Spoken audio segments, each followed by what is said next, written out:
Hello friends, myself doctor Mamta. और आज हम एक बहुत ही इम्पॉर्टेंट टॉपिक के बारे में बात करेंगे, वो है smoking. How smoking affect our oral health. जो लोग रेगुलरली स्मोक करते हैं उनकी ओरल हेल्थ पर क्या असर आता है, तो इसके बारे में हम बात करेंगे।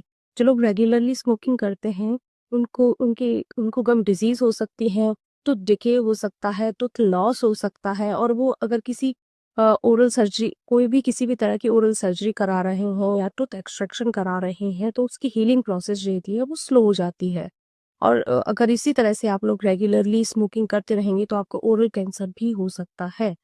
तो रेगुलर स्मोकिंग स्मोकिंग किस तरह से अपनी टीथ हेल्थ पर, अपनी ओरल हेल्थ पर, अपनी गम हेल्थ पर असर डालता है, उसके बारे में बात करते हैं।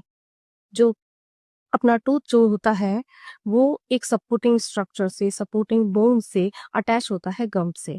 तो जो लोग रेगुलर स्मोकिंग करते हैं तो जो इन्फेक्शन की वजह से जो ये सपोर्टिंग स्ट्रक्चर होता है उस वो डैमेज हो जाता है। उसकी डैमेज की वजह से गम और टीथ के बीच में स्पेस बन जाता है, और उस स्पेस में बैक्टीरिया और फूड डिबरीज आकर एक्यूमुलेट हो जाते हैं।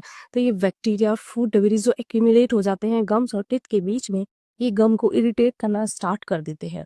तो इरिटेशन की वजह से गम्स में इन्फ्लेमेशन होने लग जाती है, रेडनेस हो जाती है, स्वेलिंग हो जाती है, ब्लीडिंग भी होने लगती है, और कुछ आगे चलकर वर्स केस में इसमें से पस भी आने लगता है। तो ये गम हेल्थ को इस तरह से बर्बाद कर देता है। साथ ही साथ इसके ट्रीटमेंट के लिए हमें क्या करना होगा? सबसे पहले हमें, कोई भी ट्रीटमेंट कब काम करता है? जो उसका कॉज हो, जो उसका रूट कॉज हो, पहले तो उस पे ट्रीटमेंट किया जाए, उसका ट्रीटमेंट किया जाए। पहले हम उस पे बात करते हैं। सबसे पहले आपको स्मोकिंग छोड़ना होगा।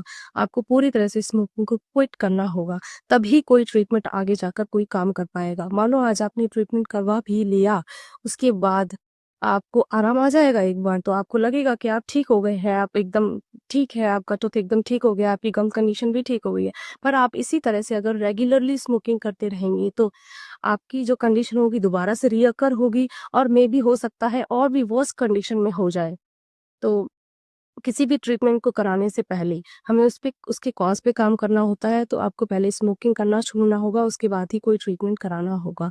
अब हम बात करते हैं, उसके बाद ही कोई भी ट्रीटमेंट कराएं या फिर जो भी ट्रीटमेंट करा रहे हैं वो उसके बाद ही असर करेगा। अब हम बात करते हैं ओरल कैंसर के बारे में।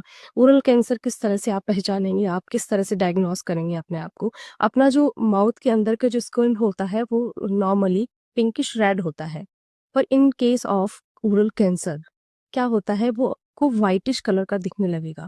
या फिर आपके मुंह में कोई भी छाला है,